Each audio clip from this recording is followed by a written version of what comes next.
For us, the shocking part was that your career was going crazy in a time when the scene was really, really picking up. And then all of a sudden reports started to hit that you had been arrested and were charged with robbery of £5,000 of an elderly man. I've gone to link my brethren in Croydon. You have me on cell site at my house, then the next place I am is Croydon. Why am I here? There was a TikTok live. I think Hacker was hosting the live and Smade was on that conversation. And it turned into a bit of a back and forth or what could have been done to stop the death of UK Afrobeats. What are we talking about here? If you're my fan and you follow me on Spotify, I don't have to do content for you to hear my song. So, okay, one of the arguments is that obviously Smade has Afro Nation and he didn't book any of the guys from the UK Afrobeats sound. Do you think he should have done that? He booked me.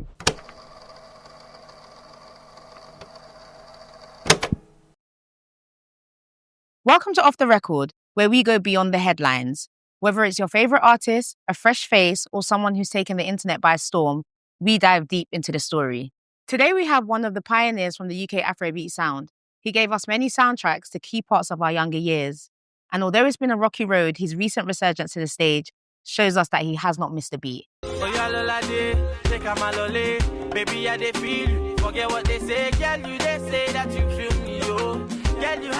Welcome to the stage, Sona.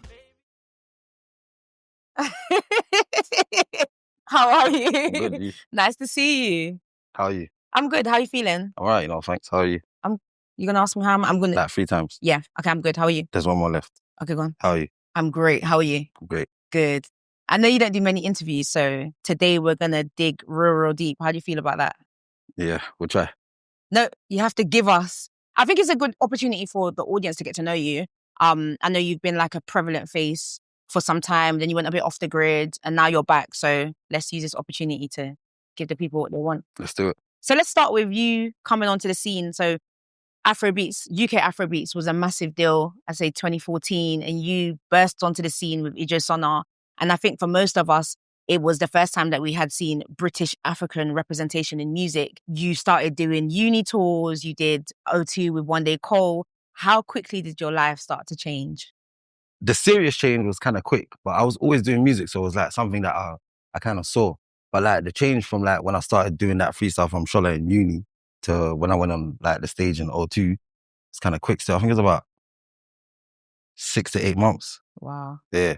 Because what I did was I dropped 3 songs in 3 weeks. Okay, and so is that... No, because you did Sona. That was the 3rd song. That was the 3rd song? Yeah. So is that the 3rd song that...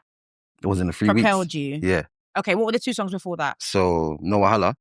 Okay, yes. Aint Mama. But that one was like a SoundCloud throwaway. Okay, yeah. Yeah. And then, okay, so you did No Wahala and then Sona. Those are the two singles that I focused. Yeah, and that was in a very short space of time, so 3 weeks. So aside from like, I guess you're talking to 6 to 8 months, but what was that change? What did it look like? So change looked like, it kind of went from like I was doing maybe a show once a month or something. Then it was like, I'm doing 3 shows in a day. Do you get it? So it's like, and that 3 shows in a day, we're doing that Monday to Friday. Wow. So it was crazy. Like I'll be in the Midlands from Monday to Friday. I'm not going home. So it was a crazy change. So to see that was exciting as well. How were you adjusting to that change? At the time, I didn't really see it like how I see it now, you know. At the time, I was just doing my music. I'm having fun. I'm going to shows. I'm singing. Yeah. I'm drinking. I'm enjoying myself. I'm buying. I'm going home. Yeah. You get it? But now, I'm seeing like that was actually emotion. 100%. Yeah, 100%. And so I think for us, the shocking part was that your career was going crazy in a time when the scene was really, really picking up. And then all of a sudden reports started to hit that you had been arrested and were charged with robbery of £5,000 of an elderly man. And then you were sentenced to prison for 4 years. What were your thoughts in that exact moment when you were in court and charged on this crime? I was just thinking, bro, you're stressed.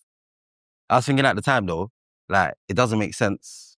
But then somebody kept on saying to me, a specific person kept on saying to me, bro, like, everything's God's timing. There's a reason for it. Like, maybe you'll be out on the road, you'll be driving on the way to a show, you die. You get it? Then I started looking at it. I was like, cool, maybe that makes sense. Then I got my appeal. I was thinking, okay, but I've done my time. But at the same time, everything started to tie together. So I'm thinking, it must be a bigger picture.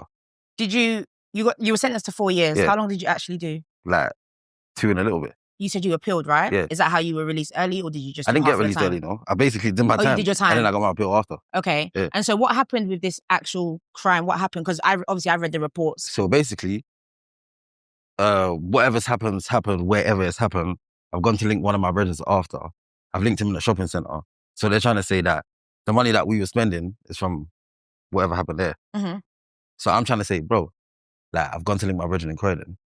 You have me on sale site at my house, then the next place I am is Croydon. Why am I here? So you weren't at the actual scene of the crime? At all. Even the judge said to me, why are you in this court? The only reason I actually got charged and I stayed in that court, I got sentenced, was because my lawyer made me sign that it was my number. Okay. So their whole evidence is based on, they're texting each other when whatever's going on is going on. Mm-hmm. And then I've gone to meet him after, right? Mm-hmm. Then my lawyer is saying that, yes, that's my number. So the judge is saying, well, I can't let you go because you've signed that, that's your number. Did your friend that was, are you guys still friends now? Yeah. Okay, so did your friend that was at the scene of the crime? He wasn't at the scene of the crime either. But somebody was picked up on CCTV, right? Yeah, but none of them.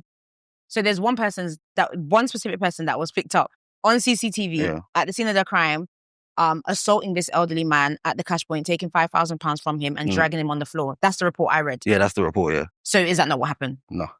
Okay, tell us what happened. So in the actual court sheet, it says the man, he left the post office, he has his bag snatched. Okay. And he falls in the middle of the road. Okay. Did you get it? Mm-hmm. But the paper, you know what the paper's going to do? Said something. Elderly man, he got dragged in the middle of the road. Okay. Come on, man. And so you went to prison. Where were you? What prison were you? High down first. Yeah. And I finished in Brixton.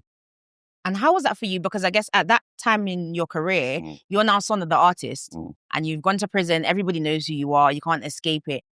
Did you feel like you had to put Sona the artist to the side and become Sona as in, who you are? Or did you just maintain? How was that maneuver in prison as someone who is now known? It's kind of like 50-50 because obviously people are going to come up to you and say, oh, bro, like, Sona, right here. But same time, I'm human, so I got to do my time like everyone else has got to do their time. You didn't get any free commissary, like nothing on your... Nah, not like that. The governor wasn't giving you... Nah. No? Oh, okay. No, because, sometimes... Nah, there was a couple govs that knew me though, but... Yeah, that will be saying, no. Yeah, they'll just be like, keep your head down, make sure... That's it. Did you get fan mail?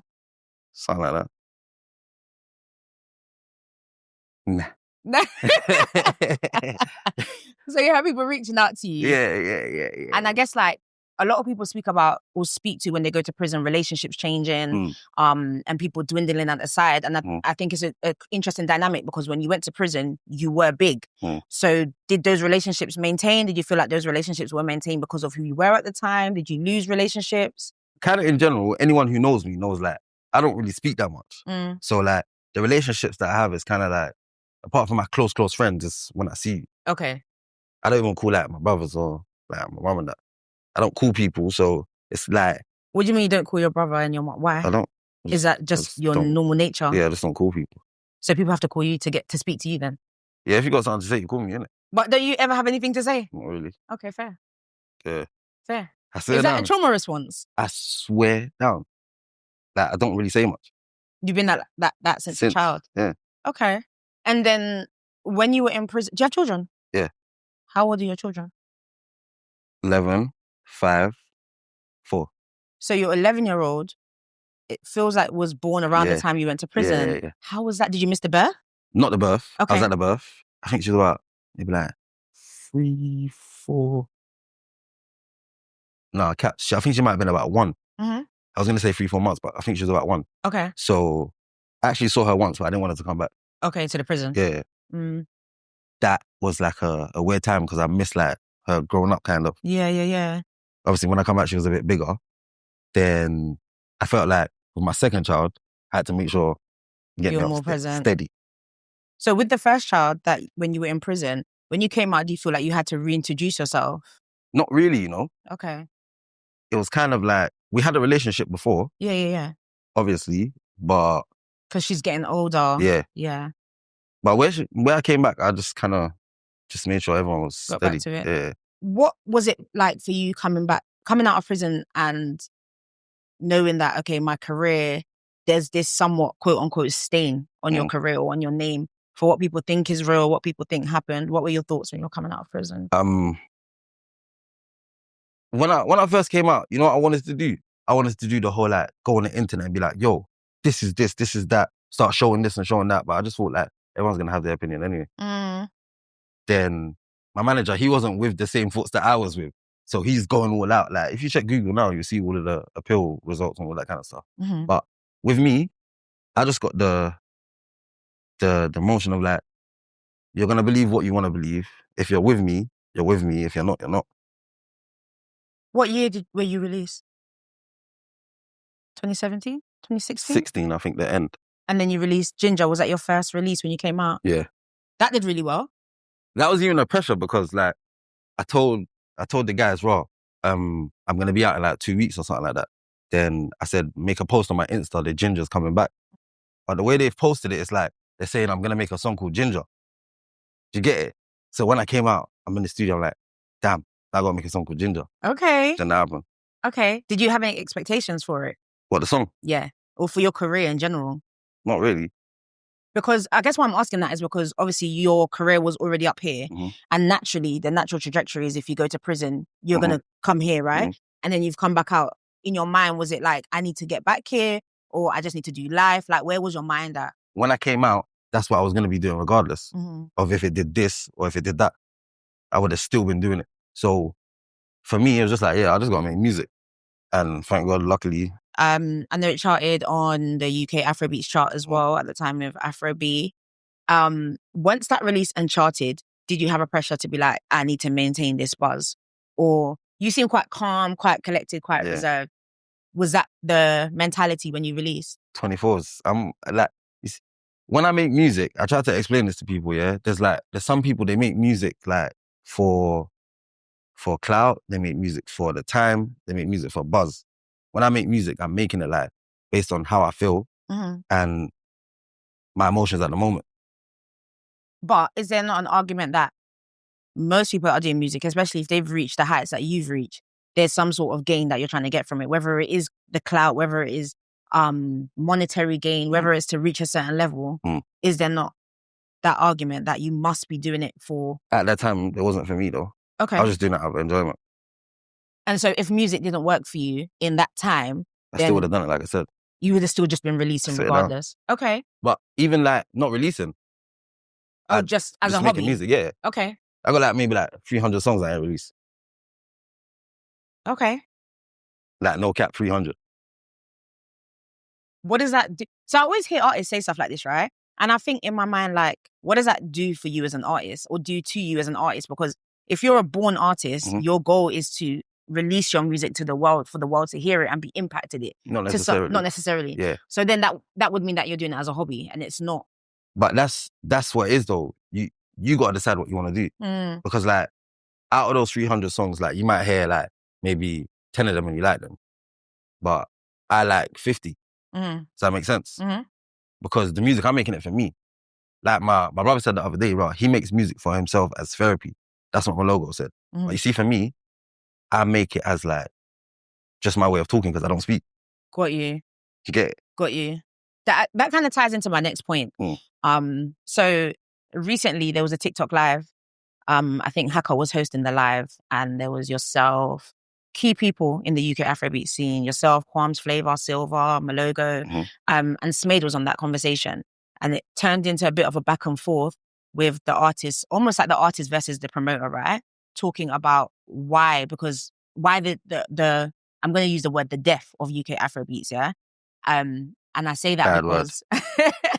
So in that live, there was a conversation with Smade and the artists were saying that, you know, the promoters didn't uphold the sound or the promoters could have done more. What's your view on what caused or what could have been done to stop the death of UK Afrobeats? Just before that conversation, like I'm so furious about that TikTok because you see like my pictures there, I'm not even there. I'm in the studio. I wasn't listening to the conversation. Okay. I'm so annoyed because like I would have told them like, what are we talking about here? But your account was signed in. Yeah. No, I was there. Okay. Like, I was in the TikTok live. But I was in the studio. I put my phone down and then Smade joined. Okay. You get it? So initially there. It was a conversation before Smade. Just the guys. Okay. We were just talking like rubbish. That's what we do on TikTok. And then it turned into that. And then I see that on the Going viral. next day. Crazy. What are your views though? I just feel like everyone keeps saying like, it died, we went away, this and that. Every single person that's in that group of the 7 still drop music. It's just like, maybe you stop checking for it, maybe you stop following, maybe it's not in your face. Because like, as I explained, you see now, most people that you see, it's either they got a machine or they're just posting crazy content. And like, that's an era that we're not really from. Mm-hmm. Like some of the man, they're adjusting to that, but I'm not with that. Mm-hmm. I'm not on a content team. That means you guys were not ready to adapt to the trends that came, because that's what happened, right? Artists almost somewhat had to become content creators, and the people that couldn't adjust to that or adapt kind of lagged behind. So is that... You could put it like that, mm-hmm. but it's 50-50, like I just said. What's the other side? For me, if you're my fan, you're trying to see when I drop music all the time, or you follow me on Spotify. You get it? Mm-hmm. So if I drop a song, you know, I ain't got to do content. I disagree with you. I hear what you're saying. Obviously, in the age that we live in now, you've got to do content because everyone's doing content. Yeah. But if you're my fan and you follow me on Spotify, I don't have to do content for you to hear my song. Fair, but I disagree because I'm a massive fan of Summer Walker, right? Mm. But there are many other artists that are emerging that make very similar music to Summer. So if she's no longer visible, yes, I'm a fan and I might go back and listen to her legacy songs that I love that are like nostalgic to me. But if she's not visible to me, someone else is going to come and take that shine, and I might be checking for this person more. So I think as a sound, especially where the infrastructure wasn't there for UK Afrobeats, I think it was on the artists to continue to engage the audience, especially when drill came and they were getting all the press. Do you think that promoters like Smade should have done more? I don't know, you know, because like, what did you want them to do? So, okay, one of the arguments is that obviously Smade has Afro Nation and he didn't book any of the guys from the UK Afrobeats sound. Do you think he should have done that? He booked me. Okay. Do you think he should have booked more? Yeah, he could have done still. So I had a conversation with someone and they said to me that they feel like platforms like GRM Daily, Link Up TV should have also been pushing the sound. Do you think that is a fair statement? You can't force anyone to do anything, you know? It's just like, whoever wants to do what they want to do will do it. So if you want to support, you will. If you don't, you don't. You can't force, but you can still have a thought that if this is a culture and we're trying to push Black culture, Black African culture, you can still think, I think these platforms should have done more. That's why I'm asking if you think they should have. No, I get your question, but you see me, I don't have expectations from anyone really. Like, as you can see, like even the way I speak, I'm just chilled. I don't get... Like if you speak to some of the rest of them and they'll be like, yeah. I don't feel like that though. You get it? I don't take things too personal. Okay. So you're somewhat detached from the business element. You feel like you're detached from the business element of music. Yeah. Do you feel like that's a good thing for your career? Somebody else does with it. But it's still your business. I hear it still. They got you on media training, innit? I guess, so I'm asking because I think it's a massive conversation. I think it's an interesting one, right? Because genres change all the time. Like right now we're going through like an R&B resurgence. And so genres change all the time. But I do think that it's important to hear from the artists and for the artists to hear from the audiences what we kind of want from you guys. Because we all say, oh, UK Afrobeats, we love it. Something I realized actually when I was doing research is that, so I was having a conversation with someone and they said they feel like the platform should have pushed it more, right? But when I went back, I think 90% of you were all dropping on your own channels, which you guys were ahead of the game, right? But if you guys were all dropping on your own channels, you weren't relying on those platforms at that time anyway. So why is the conversation now switched that those same platforms that you weren't dropping on anyway should now be pioneering the sound? I call them the machines, you know, because obviously, let's say, for example, my channel now, my YouTube channel, let's just use YouTube. Back then, obviously, if I drop a song, like I said before, everyone's going to look for it. But now, you've got labels that are putting ads on, so people don't have to look for it. So, if that channel that we was talking about before is now putting on ads, and their channel's better than mine, why wouldn't I want them to help me? I think they can help. I just think it sounds entitled wanting them to push a sound. Not necessarily you. Oh. not necessarily you, because I didn't, like you said, I didn't actually hear your voice in the live, right? But I think there is an entitlement culture around wanting the platforms to pioneer the sound that you weren't pouring into their platform anyway. You were posting on your own. We was definitely pouring into their platform because when they used to shout us to do videos, we would say, yeah. But I didn't see any of you guys' videos on. I could show you Actually, let me say any. I could show you some. The majority of you guys' songs that did well were on your own channels. There's a few, I can say maybe 2 or 3 that I saw on Link Up TV. But even that, like, I'm not somebody that will just go to somebody and be like, yo, bro, I beg you put this on your channel. Fair. Okay. You get, like, if the only songs that have with like other channels and other stuff, they're like, yo, bro, let's do this. Do you get it? Okay. And so I think another question I had for you is, a lot of artists have gone back home, gone back to Nigeria, gone back to Ghana, and gone back in contact with their roots, connected with other local artists, other international artists. We've seen Darko do it, we've seen Tiwa Savage do it, Naira Marley do it, and it's propelled their career. Was there any point, or not any point, why didn't you do that? I did, you know. It's like a story that not a lot of people know. So my second child, she was born premature. She was born at 23 weeks. Okay. So she basically lived in the hospital. Like, she had to stay there. She's on oxygen 24/7, rare. And this is the time where I've gone to Nigeria, I've dropped 3 songs, I've recorded with Olamide, I've recorded with Fireboy. It's about to go off. They got me on the billboards out there. Then it's like, yo, I gotta go back. So it's like a timing thing again. But this is not something that I explain to people all the time. I just keep myself to myself. But I think it's good for people to know that. That, like, there was sacrifice in your career. I'm not gonna lie, there was some steady talks about being in Nigeria and working with some labels. But then obviously family comes first for me, so. Did you ever feel like after your daughter was better, came home, did you ever feel like maybe I should go back? Or was it? She was in the hospital for like a year and a half. Oh, wow. Yeah. Oh, wow. Okay. So did that dream kind of die at that point?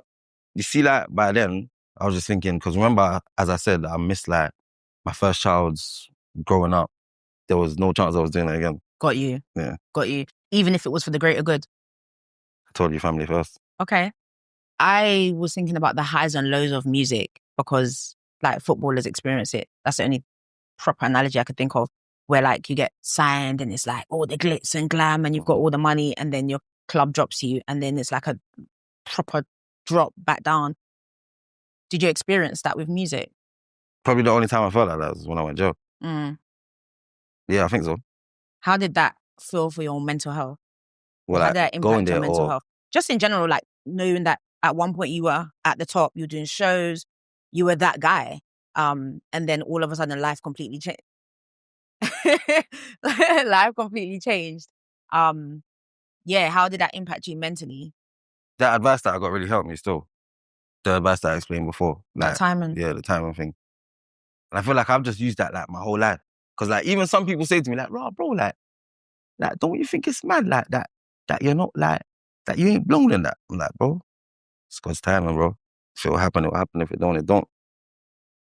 You give, like, a very blasé-blah, nonchalant attitude, yeah? And I hear you and I feel you, but I don't know how realistic that is on a day-to-day when you're living it, right? Because... How real is that, bro? 24s. Was there ever a moment of resentment to what you could have been? In terms of, like, my career? So, like, even when you're experiencing what you're experiencing with your daughter, because 2 things can live together at the same time. You can 100% be a family man and feel like I need to be here, but also on the other side be feeling like, but I should be here because this will do what it needs to do for this. Do you get what I'm saying? So that's what I'm saying. That did you feel any resentment towards how your life was going at that time when you knew what it could have been? See, for me, I don't care about nothing else but my family. Like, that makes me happy because when everything else is gone, they're going to be there. Do you get it? Does that make sense? Yeah, it makes sense, but I don't know if I believe you. That's right on. And it's not to say that what you're saying. And I'm just giving you the facts. Sorry to cut you off. Yeah, I'm giving you the facts of how you would know that's true. I left the whole Nigeria where they're saying, yo, bro, you're about to be the guy to go and be with my kid because I missed, like, my first child growing up. I think that's what any parent should do. Like, if you actually really care, that's what you're supposed to do. And that speaks volumes to your character because a lot of a lot of men won't do it. Mm. It's money first. I saw a clip the other day and the man was saying, oh, you don't need to do the school run, just get money. Do you get what I mean? Like, in a lot of people's mind, that is the ultimate goal.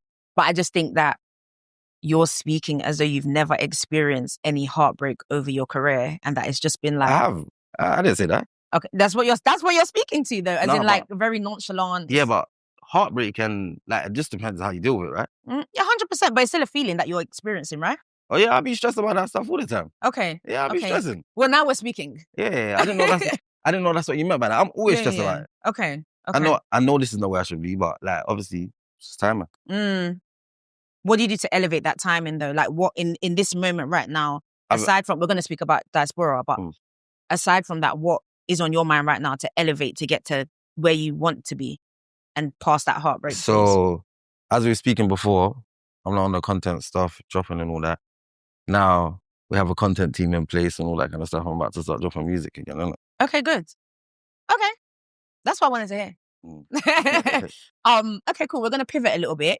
And we're going to speak a little bit to, like, obviously we've spoken about families and relationships and what that looks like in your life. Was there a woman in your life that held you down during this process of music and the ups and downs? Yeah. Why did you say it like that? Say it loud, say it proud, yeah. Yeah, she's not there no more, isn't it? Oh, sorry. Okay. But describe to me what that relationship did for you in those moments. Nah, you're not getting that. No ride or die, no. Okay. Well, we're still gonna speak about it because one of the comments that I see throughout the internet, especially since you did your show and obviously took your top off, which naturally you would do since you've been in the gym. Hold on. Let's address that just before we get there. Let's do it. On my kids, yeah, I said, I don't need to take off my top because I'm wearing a vest. The guy said, yo, bro, you got to take it off. Oh, we're blaming it on the guys. On my life.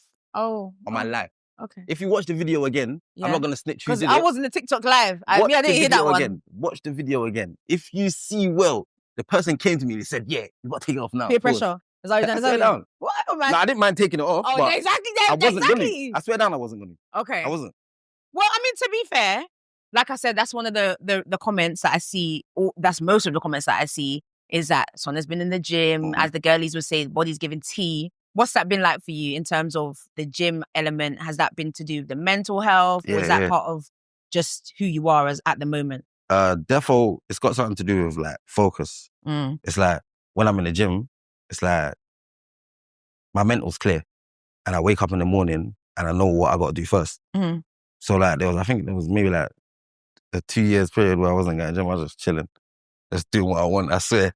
But like now I'm in the gym, I'm focused, my mind is right. We're at war. Someone told me you train like, here we go. This is why you took off your top, innit, for the girlies. I get it. He's showing the girlies. Yeah, get to it. Get to it. Tell me when to stop. Tell me when to stop. I'm not going to tell you when to stop. Keep going. Cool. Keep going. Continue talking. I'll listen. Keep going. Are you going to answer as I'm asking? Yeah. So do the girlies like this? Sometimes. Is this the version of you that they like? Sometimes. Is this why you backed off your top at Diaspora Sounds? Sure.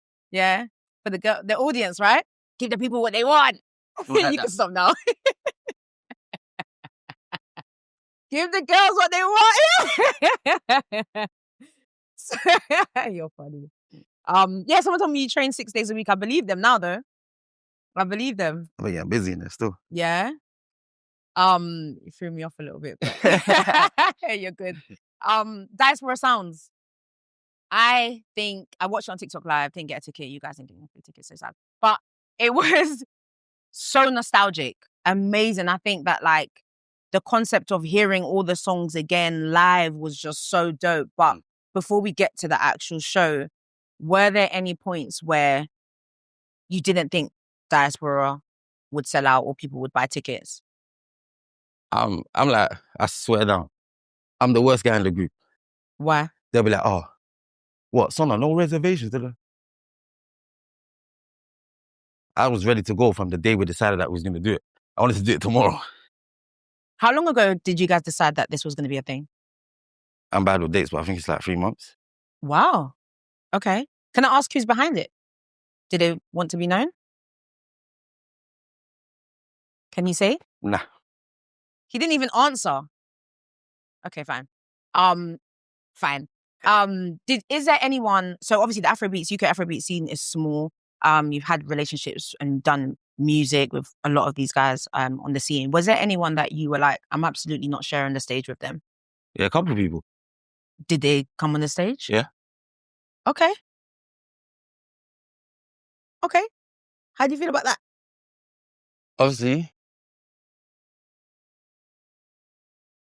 Muscles. No, I'm trolling. Obviously, as we were saying in like all the interviews, everyone just put egos to the side, squashed everything, and then. Was there a conversation like beforehand with all of you guys where you ironed out your things or people to the side, or it was just like, you know what, we don't even need to speak on it, we're just gonna do the show and just move? I kind of feel like the main people that was involved was like already locked in together anyway. We don't have no problem. You. So just like maybe like one or two things that needed to be squashed and they were squashed. Is there anyone that, I know you mentioned there were a few people that was like a bit rocky, but were there anyone in your mind that like, absolutely, I'm not getting on this stage if that person gets on? Nah. I don't really have them kind of problems still. Okay. So I do have to sort them out. Talk the things. You're even mad, bro. Chill out, man. You're just whispering under the thing and that. Who? My man. No, not him. Who you sort them out with? Well, no, I said if I have problems, I'll sort them out. Oh. So you didn't have any issues to sort out? No. Okay. That's good. Conversation stuff. Yeah. 100%. Yeah, we don't condone violence over here. None of that. I'm articulate. So when you came out, the editor's going to have some work to do. So when you came out on stage, like I said, obviously you took your top off, the crowd was going crazy. Not straight away. She's making it sound like I took it off straight away. It was straight away. You came on stage and took off your top. Stop pretending. I came on twice. Okay, well, there's the grand finale. You took off your top, you knew what you were doing, and I hear it. The audience is predominantly girls. But in that moment, because obviously I was watching on TikTok live and you were at the side, and all the guys were gassing you up, and it was amazing to watch. But what was it like for you? Because it's been a long time since you've been on the stage, I assume. Like, fully like this, with all the guys? Oh, yeah. Like, everybody together in one room. So what did it feel like? What was going through your head? What was that moment like for you? When I'm on stage, I kind of I go into this mode, like, so I don't really know what's going on at the time. But then, like, when I watch back the videos and that, and I just saw, like, the synergy and how the man was moving together, it was crazy. Still, it made me happy. Certain man cried in that. Not me. What? Obviously. Oh, you didn't cry? Me. Oh, you give someone that will cry, though. Huh? Like, you're trolling me. No, that's serious. You give, like, you're trolling me. You're definitely trolling me. What am I trolling? No, you give me, Are you like... serious? Yeah, that you'd be, like, emotional, take it in, like, to the side, just be like, oh, God, this is just such a moment. Nah. Maybe I'm reading wrong. I don't think so, though, but that's... I think you are still. So who was crying then? That's snitching. What? That's snitching. Is there any footage that I can go, like... There might be, you know? Yeah. There actually might be. Okay. We even got a documentary coming out. Check that. Oh, that's dope. Is it going to cover the show and everything, yeah? Okay, dope.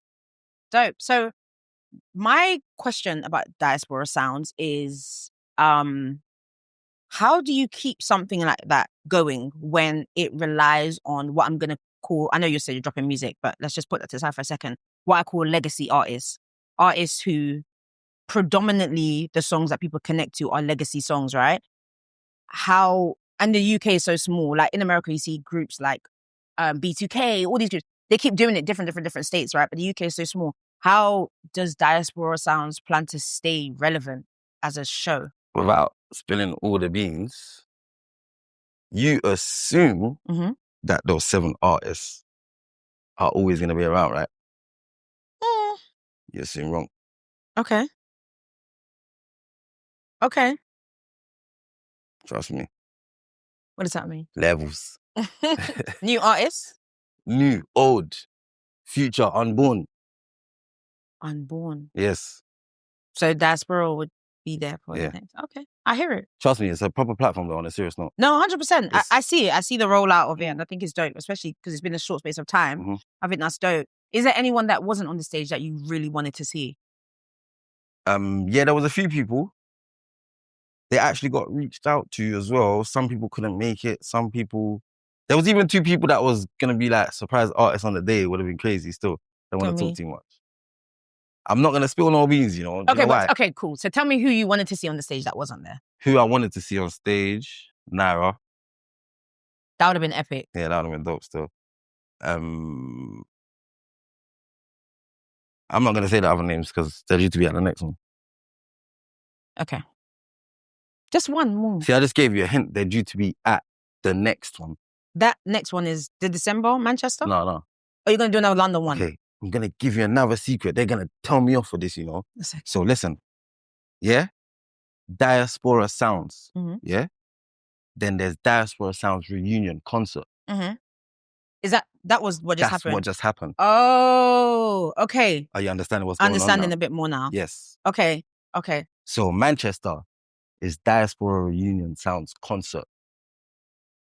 You get it? Make I not talk too much, but next year sometime, there's going to be yeah, but that one's not reunion concert. What's?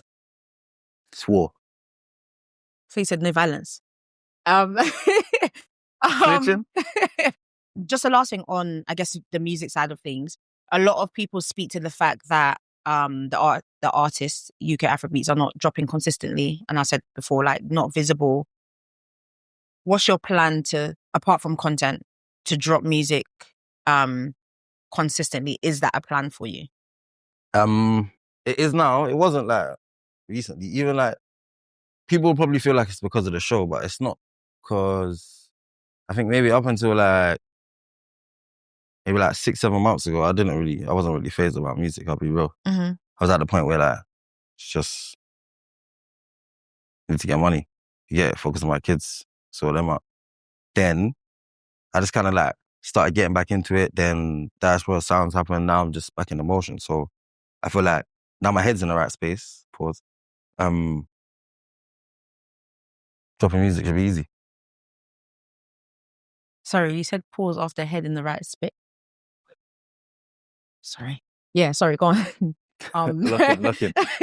Now your head's in the right space, you're dropping music. How does it make you feel when people say that Sona's the superstar of the group? Because that's the thing that I was hearing. A lot of people say, people only get it to see Sona. Sona's the only one that, like, how do you feel about hearing that? And I know this is not the first time you've heard that. You're pulling a face like it is, but it can't be. No, I didn't say it's the first time I heard that, but okay. The last one, that's the first time I heard that. What's that? That you're the superstar of the group? The come to the show because of me. I didn't hear that before. But I don't know, it's nice, but it's like, obviously, what about the random?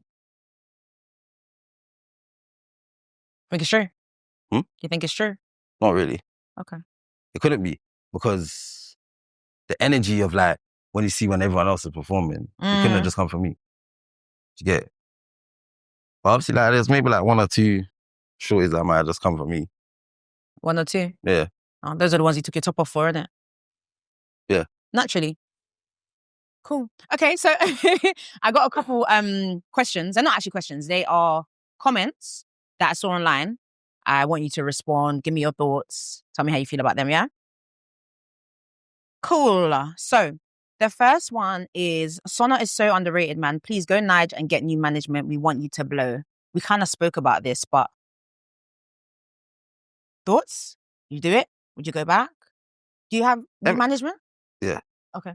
Everyone just assumes that you just go Nigeria and then you just, like, you still got to go there and work. And if you go Nigeria, you're starting again from scratch. I hear it. I hear the idea. Obviously, because you've seen Naya do it, you've seen a few other people. But it doesn't work like everyone. I mean, it doesn't work like that for everyone. Do you get it? So is that something you would do or not? I don't know. Because even if you deep it, like, going to Nigeria, obviously there's hella more people there now. But every artist that's like kind of big in Nigeria, they come here and they look for the guys. Not like the guys, but they look for whoever is the guy in the UK, here. Right? Okay. So why can't you do it from here? Okay. Other comment says, no, Wahala will always have a special place in my heart. I actually need him to perform at my wedding. How much are you charging for the wedding performances? Wedding performance is no monetary gain, so just bring 5K. Say that again? Wedding performance is no monetary gain, so just bring 5K. Oh, they should just bring 5K. It's 5K. No plantain, no jollof, no. You're just easy. I don't eat food like that, you know. Oh my God, Sona. What? How can you say don't eat? Look I at don't, you know. look at what's happening. Yeah, but that's the gym. Yeah, but you have to eat. Not really. Okay, protein shake. Yeah. Steroids. No, I don't eat steroids. So you don't eat. Just asking. No. Okay. No, that's a fair question. But that means, Yeah. that I'm training well if they're asking me if I'm on steroids, right? Fairs. I like how you take everything and make it make it positive. But would you do wedding performances? Is that something that you would do? Yeah. He went pen, which puts him on a hiatus. Also, I think what he went pen for done irreparable damage to him. But in reality, he still had some hope of getting to a good place in music when he came up. But it's evident he wasn't pushed properly musically by management. That was boring, man. Before your management that you have now, do you think they did a good job? Yeah, definitely. You should be able to tell, like, even when we're talking about business, that's their side. Okay. You get it? So he was just patterning everything, making sure everything. So he definitely did a good job then. Yeah. Yeah. Okay, fine. And the last one, I think is more of a statement, but you probably hear this all the time, and I think you mentioned it. Sona should have been way bigger. How does that make you feel when you hear people say that to you? And don't say the answer of God's time. Aside from God's time, and how does that make you feel? How does that make me feel, bro? He's not in your chest. Fire for that. He's not in your head. Fire for that. He's not in your heart. Fire for that. So you have to answer. I don't know, man. Because you're going to say I'm lying again. Let's give it a try. Like, I should have been bigger. I know, though. You get it? That's just what I think. I know. Does it push you to be like, yeah, I know I can, or no impact?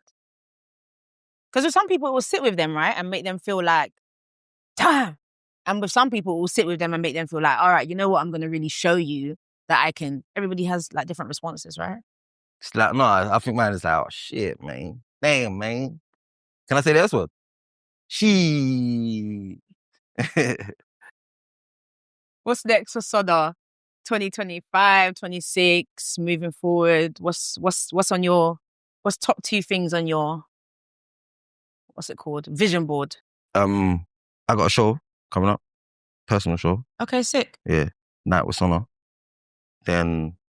When's that? Not telling you. Why? You gotta wait, innit? But this is supposed to be where you give the people the exclusive, like. Sorry. I don't check. This ain't new. What did you say? I don't check. This ain't new. Oh, okay. Okay. Yeah. So a night with Sona, that's coming up. I got like 3 songs that I'm really excited about. Okay. Yeah. Any more releases this year? 1, I think. Okay. I think I'm going to drop it just before my birthday. When's your birthday? 25th of November. Oh, that's soon. Yeah. Okay. Any parties? Yeah, you know. Birthday party? Yeah. Trendsetter invite? Yeah. Perfect. You lot can come. I gave you a table. Oh, not the table. That's it. You're not invited. If you had one thing that you could say to your audience, the people that have rocked with you from the very beginning, that have stayed locked in, that paid for tickets to come and see you personally at Diaspora, what would you say? Speak to them, let them know how you feel. It's your boy Sona. Yeah. And I love you. Don't give up. I got you. Period. Thank you for coming. It was a great conversation. Thanks. Thanks for giving us the interview. Thanks for having me. Are you going to do any more? Nah. Perfect. Thank you for coming today. Thank you for, sharing your story with us and giving us a little bit more of an insight to who you are. Thank you for joining us today at Off the Records. Make sure you like, follow, subscribe, all the good stuff. Make sure you share and make sure you watch the full video. Thank you. I'm your host, Sia. I'm pressing subscribe.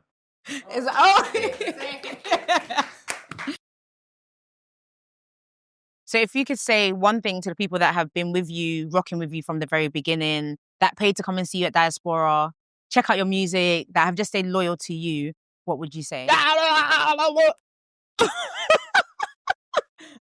Are you crazy? Sometimes. I got ADHD too.